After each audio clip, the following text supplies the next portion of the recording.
Caríssimos, caríssimos, René de Paula Júnior falando. Eu acho que eu descobri aqui, vamos ver se essa posição aqui é razoável. Será? Tará, tará, tará. Na verdade, o que eu estou procurando aqui não é um ângulo em que eu fique mais fotogênico, isso eu já desencanei. A grande questão é aqui, como essa é uma câmera em que todos os ajustes são automáticos, dependendo da posição que ela está, se tem algum ruído mais forte, um solavanco, um buraco, um ônibus tal, ela automaticamente joga o volume para baixo e aí demora para voltar. E eu não tenho nenhum controle sobre isso, né? Vamos até acertar isso um pouco aqui. Aliás, eu nunca vejo qual é o enquadramento. É muita cara de pau, né? Muito engraçado. Eu deveria estar mais preocupado na forma, né? Em como eu estou empacotando isso. Para quem está vendo isso pela primeira vez, que deve ser bem provável, inclusive, meu nome é René de Paula Júnior, eu estou saindo da minha garagem e estou a caminho do trabalho. E eu convido vocês, e por vocês, essa é uma outra incógnita que eu já vou explorar já, a me acompanhar, tá? Reza aí para o trânsito estar tranquilo. Então vamos lá, vamos para a rua. O grande lance aqui é o seguinte, são duas histórias. Antes de mais nada, vou fazer um mea-culpa aqui. O primeiro mea-culpa é o seguinte: esse formato, essa história de eu gravar videocasts assim, é super conveniente para mim, porque eu gravo do jeito que tiver, eu subo o arquivo e boa, eu nem olho. Super conveniente, egoísta pra caramba tal. Aí eu fico tentando racionalizar essa história com a justificativa de que eu estou querendo passar um material autêntico, bruto, não editado, né? Que também não estou querendo passar a impressão de que eu sou mais inteligente do que eu sou, né? Então vai com erro, vai com hesitação, vai com, sei lá, cabelo despenteado, qualquer coisa. Mas na verdade tem um pouco de preguiça nisso. E se eu parar para perguntar, como eu falei no começo, sobre quem são vocês, para quem que eu estou falando na verdade, né? Eu estou falando para profissionais de mídia interativa, para estudantes, para empresas. Eu desconfio, pensando de novo na história do meio e a mensagem, que a simples escolha por esse meio já limita bastante o alcance, né? Quem tem tempo para isso, quem tem saco para isso, né? Quem vai respeitar um cara de camiseta indo trabalhar no carro. Então eu acho que eu já estou dando alguns tiros no pé aqui. Provavelmente eu jamais ultrapasso um certo nicho por causa disso. Paciência. Então fica aí a lição para vocês. Façam como eu falo, não façam como eu faço, né? Mas vamos lá. Depois desse meia-culpa, dessa introduçãozinha, vamos ao que efetivamente me interessa. Há muito tempo atrás, eu acho, e na verdade eu não me lembro muito bem quando, nem qual era o contexto, e quando eu digo muito tempo atrás, pode ser alguma coisa como quase 10 anos atrás, não sei. Eu lembro de ter comparado internet, aquelas esteiras de ginástica, sabe aquelas que chama transport, sei lá o que aparece o cara fazendo assim, né, na televisão, cara lindo, né? Barriga de tanquinho, saradão, a mulher com uma bunda escultural. E aí normalmente você compra uma tranqueira daquelas, né? Porque é rápido, é fácil. Aí chega na tua casa um trambolho, aí você sobe em cima, tenta um pouquinho, depois você começa a se sentir meio patético e aquilo acaba virando um cabide, né? Isso, na verdade, eu tinha feito uma analogia desse tipo entre internet e ginástica lá atrás, mas acho que de uma certa maneira continua valendo, mas não talvez da mesma maneira, né? Na época eu pensava, acho que mais especificamente em sites, né? Hoje a grande história são as conversas que você abre, né? As frentes que você abre, né? E até que ponto você é capaz de dar continuidade nisso, né? E de novo, a facilidade é tão sedutor abrir esses canais, é tão fácil, tem tanta gente alardeando, né? E aliás, hoje eu recebi um e-mail marketing super legal falando sobre os poderes das mídias sociais, super bonitinho, uma graça e tal. Aí eu parei para pensar, falei, calma, quem está me mandando isso, o cara vende isso, né? Então, tudo bem. Como é que eu vou analisar isso com isenção, se grande parte do material que eu tenho a respeito é justamente de quem vive em função disso, né? Bonito, né? Como se eu... Bom, deixa pra lá. Mas essa questão da internet hoje, pelo menos para mim, a dúvida maior é a questão das conversas que a gente abre, dos canais que a gente abre, das expectativas que a gente cria. Eu acho que essa história da ginástica talvez tenha ainda um certo valor, né? Lembra um pouco aquela história do, sei lá, promessa de fim de ano, né? Sabe, fim de ano, Réveillon, você fala, puta, esse ano eu vou fazer academia. Na verdade, você até vai lá, paga 12 cheques, né? Deixa ela, né? Vai no primeiro e não vai nunca mais. Eu sei porque eu acabei de fazer isso alguns anos atrás. Eu detesto academia, assim, aquela música me deixa insano, eu sinto meu QI diminuindo a cada minuto, é horrível. Então eu sempre me aventuro, mas não dura nada, acho uma chateação. Bom, parabéns para quem gosta, tá, fico feliz, mas realmente não é minha praia. Mas então parece um pouco essa questão de promessas de fim de ano, né? Você fala, cara, vai ser diferente, eu vou ser diferente, eu vou fazer academia, eu vou comer melhor, eu vou parar, eu vou estudar mais, eu vou ler mais, eu vou me inscrever em cursos, tal, né? E, né, daqui a pouquinho vem aquela inércia, né, do seu passado, da sua história, do seu temperamento, de tudo, né? E pronto, lá vai você, né, conviver com os chequinhos caindo lá, você até esquece de cancelar, né? Voltando para a nossa praia aqui de internet, isso é curioso porque, na verdade, é mais grave a questão da continuidade, né? De você levar as coisas adiante, porque lá atrás, o drama, alguns anos atrás, era o seguinte, era o cara colocar um site lá e ter a parte de news, né? Notícias. Aí quando você ia ver, a última news do cara era olds, não era news droga nenhuma, né? Era um ano que o cara não atualizava. Pô, então nem põe uma coisa de news, tal, né? Então era mais uma questão da atualização, né, do cara efetivamente estar colocando um conteúdo novo. Esse era o drama lá atrás, né?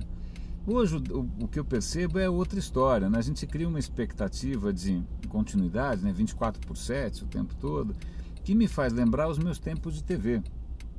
E a história é a seguinte, a minha formação original é rádio e televisão, né? Eu fiz rádio e TV na ECA, há muito tempo atrás, uma galáxia distante. Então, cheguei a trabalhar um tempo em TV, cheguei a trabalhar um tempo em telejornal, né? E quando você trabalha em TV aberta, em coisas ao vivo, não tem nada mais assustador do que o que a gente chamava de black noir, de preto noir, que é o seguinte, vamos supor, está no jornal fazendo abre lá para mostrar alguma coisa ao vivo na rua e de repente, sei lá o que aconteceu, a câmera foi atropelada, acabou a bateria, não sei, aconteceu alguma coisa e fica tudo preto, né? Aí você, cara, isso é uma correria, né? Porque você tem que ter alguma coisa para rapidamente subir ali, né?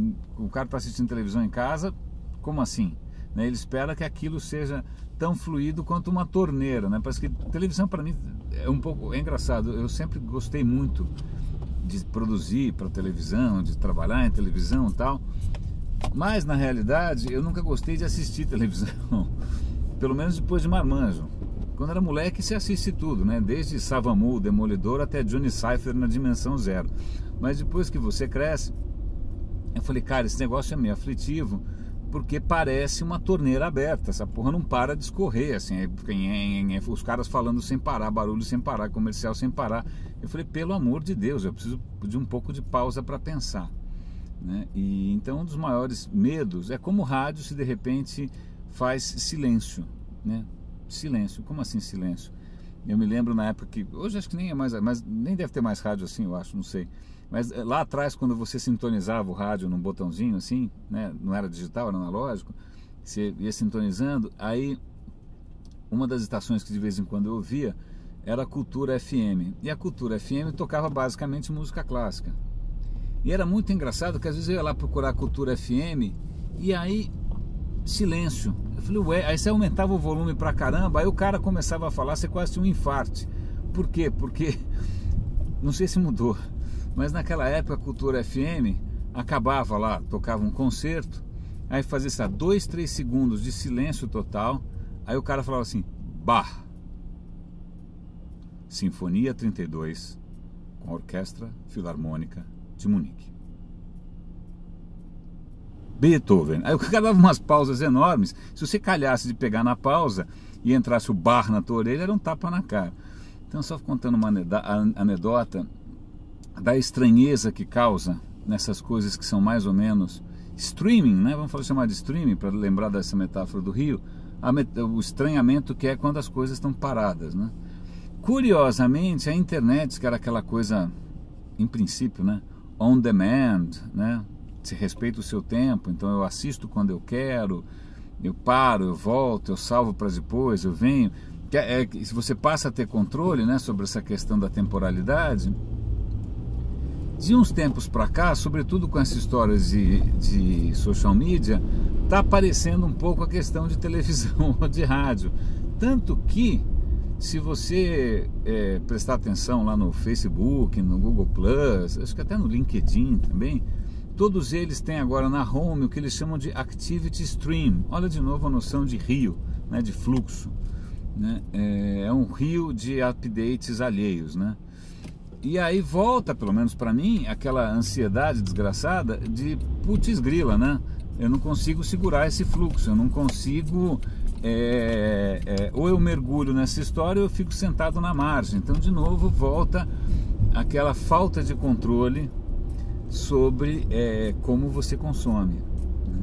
Twitter é assim, tem um monte de coisas que tem esse conceito de stream. Né? Então, ok, estou contando do ponto de vista do usuário, pelo menos de um usuário mais chato, mais velho, mais sei lá o que, clica, que sou eu. Né? Talvez tem gente que acha graça, assim como tem gente que gosta de deixar a televisão ligada em casa para não se sentir sozinho. Né? O cara está, sei lá, tá no banheiro de porta aberta, está fritando um ovo, sei lá, e está lá a televisão em plenos pulmões. O cara gosta só daquele ruidinho de fundo. Né? Mesma coisa com rádio, gente de idade adora rádio, acho que um pouco por causa disso, né? Aquele monte de gente falando tira um pouco a atenção de que o cara está sozinho em casa o dia inteiro, né? Então, curiosamente, a internet tomou um pouco esse rumo, né, desse barulhinho de fundo aí, desse brouhaha, né, desse barulho de multidão. Tá? Deve ter quem goste, né? Sei lá, barulho white noise, barulho branco. Mas agora vamos pensar um pouco, estou falando aqui como usuário, mas vamos pensar um pouco como empresa, né? Se você resolve, né, entrar nessa parada, eu vou ter uma área de social media, eu vou estar presente na social media, eu vou ter um perfil no Facebook, eu vou ter um perfil no Twitter, eu vou ter um perfil na sei lá onde e tal. No começo é fácil você manter, né, o fluxo andando. A questão é por quanto tempo você consegue manter o fluxo andando, né? Muito provavelmente você e aí tem essa coisa curiosa, né? Usando um pouco a metáfora do fluxo, se de repente você não acompanha esse stream, esse fluxo, o que acontece é que você afunda, né? Como se a única maneira de você se manter na superfície, e acho que é um pouco por aí, né? Porque quando você olha uma página de Facebook, quando você olha um fluxo do Twitter, você normalmente presta atenção em quem está ali na superfície daquele fluxo, né? Então, se você não estiver ali nadando o tempo inteiro, esperneando, pé de pato, sei lá o que você vai fazer, você vai afundar, né? E aí as pessoas não vão te achar, só vão te achar com busca. Isso pressupondo que as pessoas ainda busquem, né? Porque quando eu vejo algumas interações no Twitter, o cara se dá o trabalho de perguntar para mim alguma coisa. Mas o que quer dizer isso? Eu falo, é mais rápido você entrar no Google e digitar do que esperar que eu um dia responda, né? Não dá para entender, né? Quem acha que tudo bem que busca é importante, que muita gente usa, mas é assustador quanta gente tem preguiça até de fazer isso. Então você tem essa escolha hoje como empresa, né, ok, vou me lançar nesse rio e vou ficar aí, né, sempre na superfície. Por quanto tempo? Quanto isso vai custar?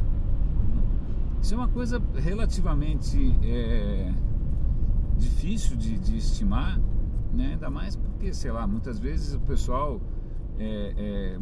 algumas empresas vão nessa muito sem pensar, porque a outra foi, porque a outra, sei lá, porque saiu na revista, ou porque a newsletter daquela agência falou que era legal, o cara foi num evento em que só tinha gente que vende essa solução, né, que curiosamente disse que essa solução é legal. Então outro dia eu estava vendo uma entrevista com os gringos que vieram para cá, de uma agência bacanuda, e os caras falando, pô, achei tão honesto isso, não? Só gringo mesmo para você ter essa honestidade. Social media não é a panaceia universal para todo mundo. Ele falou, veja, por exemplo, a Apple. né? A Apple não tá lá tweetando, a Apple não tá lá fazendo crowdsourcing, a Apple não, ela usa outras estratégias, usa super bem, né? Usa super bem. Usa super bem, tanto, eu estava até brincando com o Michel hoje no Twitter, o iPhone 5 nem saiu, ninguém sabe como é, mas todo mundo quer comprar, né? Então até essa história de você gerar expectativa, gerar PR e mexer com a imaginação das pessoas, tal, os caras fazem hiper bem, né? Muito bem. Então não é para toda empresa, né? Assim como a bendita esteira em casa não é para todo mundo, né? A esteira, o transponder, ou sei lá o que, step, aquelas máquinas malucas, né, que você vê para vender no Polishop, né? E sempre tem assim, umas pessoas maravilhosas na praia, felizes e tal. Acho que junto vem algum remédio que para um sorriso um sorriso fixo, né? Tá todo mundo sorrindo. Eu falei, por que tá todo mundo sorrindo, né? Você vai na academia, todo mundo sofrendo pra caramba. O que esses caras tomaram, né? Então acho que às vezes social media também é um pouco por aí. Os caras se apresentam lá uns cases em que tá todo mundo pedalando lá e feliz da vida, e ninguém conta o lado B, né? Ninguém conta o trabalho que dá, como é que você tem que se estruturar, como é que você sustenta uma conversação. Eu fico pensando o seguinte, vamos imaginar aqui, é muito comum hoje empresas criarem canais no YouTube, aí publica lá de vez em quando alguma coisa e tal. A sorte é que, imagina se os caras estivessem se metendo a fazer um canal de TV, ia ser black no ar o tempo inteiro, ou então ia ficar passando mesmo, que nem, sei lá, televisão que fica passando mesmo Chaves da década de 70, né? É curioso isso, né? Em alguns tipos de mídia, acho que isso ficaria muito mais patente, né? Você só se atreveria, né, a lançar um canal de TV ou um canal de rádio se você tivesse conteúdo non-stop, né? Se você tivesse conteúdo sem parar, né? Só que aí quando muitas vezes todo mundo pensa em abrir essa porteira, né? Abrir a caixa de Pandora aí na internet, o cara não pensa se ele vai ter condições, ele não consegue aplicar o mesmo raciocínio. E nesse ponto eu acho que aí tem uma coisa que é curiosa, que é um pouco perversa, na verdade, que eu sempre esperneei contra, é de quem diz que a internet é diferente. Então a internet é tão diferente, que você tem que trazer alguém super diferente, né, que provavelmente não conhece o seu negócio, que não conhece o trabalho em equipe, que não conhece marketing. Você tem que trazer alguém bem diferente, porque afinal a internet é alguma coisa bem diferente, e aí toda a lógica que você aplica tem que ser bem diferente. Não adianta cobrar a lógica clássica de, sei lá, consistência, coerência, né? Retorno sobre investimento, satisfação do usuário. Não, que fala, não, a internet é diferente, a gente tem que medir. Aí ele inventa uns parâmetros bizarros que alguém tirou da cartola, e como alguém falou, né? Se alguém falou assim, ainda mais se escreveu um livro, né? Alguma coisa assim, então deve ser verdade, né? Então aí o cara vai medir lá que o que importa é o engajamento, sei lá, vai inventar algum parâmetro maluco. Mas aí quando você se confronta com uma situação de negócios real, né? Que é o meu caso, aliás, eu tenho trabalhado nos últimos anos em empresa, nem tanto em agência. Agência, acho que a última vez que eu trabalhei em agência foi na Wanderman, nem sei quando, faz tempo, 5, 6 anos, não sei.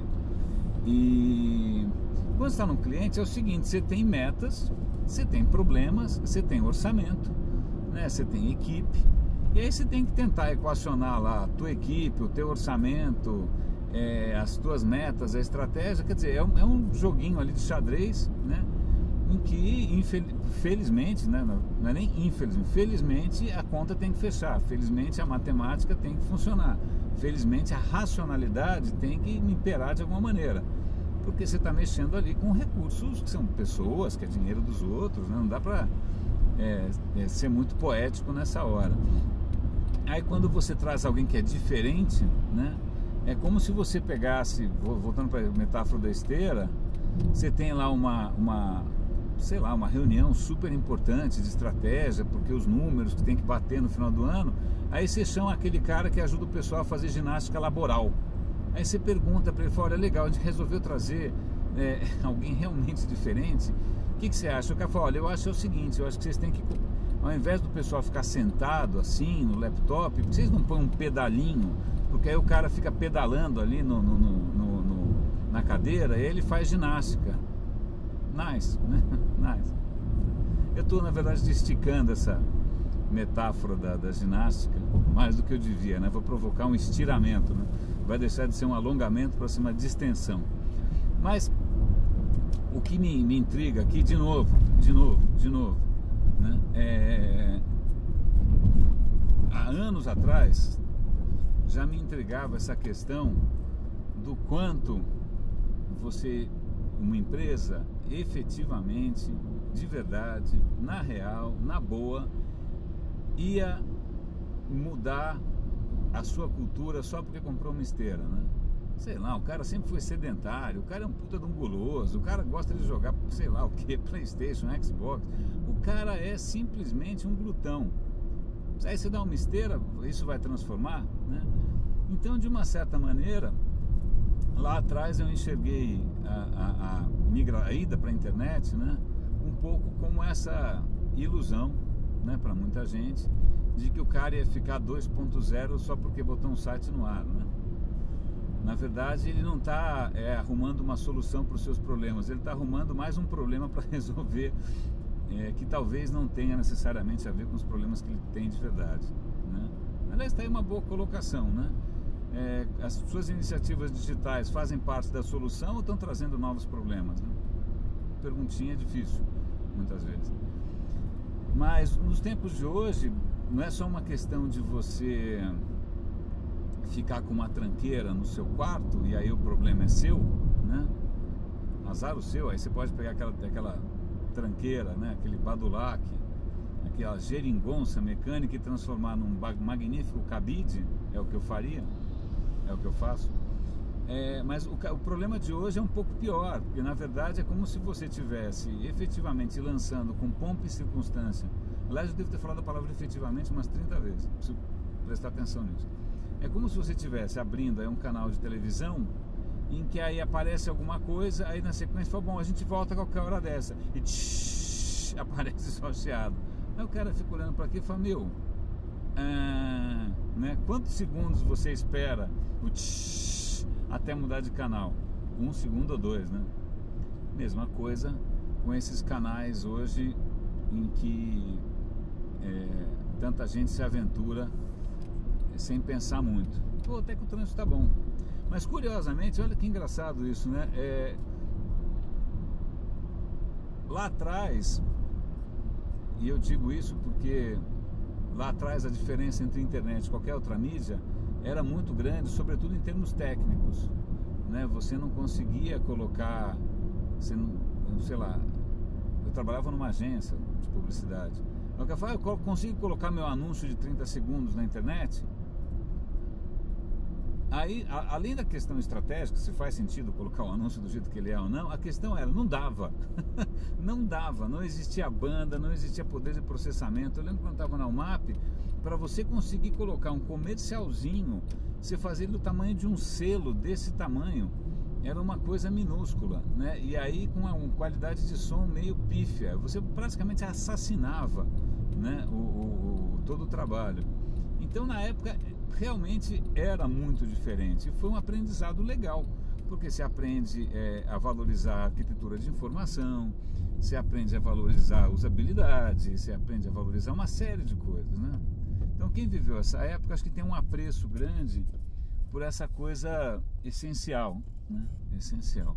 O que acontece à medida em que tudo fica mais poderoso, banda, processador, tal, talvez valha a pena a gente resgatar alguns desses raciocínios meio televisivos, né? Porque o cara vai estar esperando da sua presença online o mesmo grau de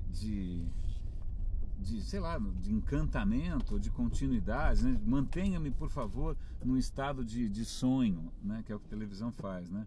Não me deixe acordar, não me faça pensar, meu Deus, estou ouvindo meu próprio cérebro.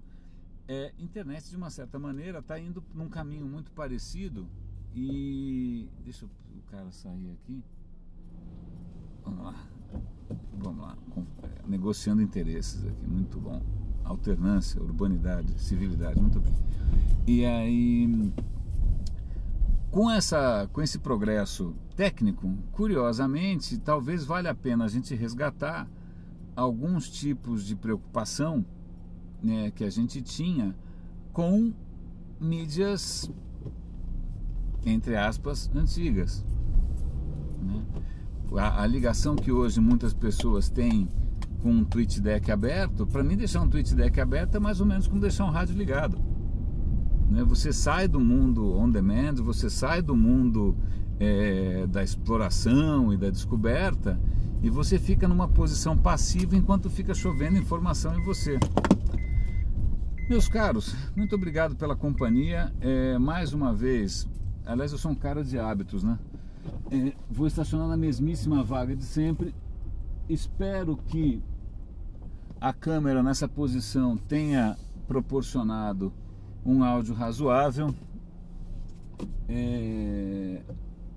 Eu não vou prometer que um dia eu vou escrever um livro ou que eu vou transcrever essa história toda, porque eu sei que eu não vou, né? Eu sei que eu não vou. Eu estou deixando um abacaxi para todo mundo. Eu estou limitando imensamente a minha capacidade de impactar ou de deixar fazer algum tipo de, né, de diferença no mundo digital.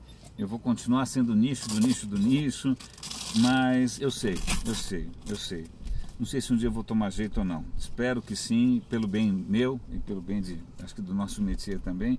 Enquanto isso, meus caros, eu vou aqui publicando essas maluquices. Grande abraço, Luiz Paulo Júnior falando. Roda a vista.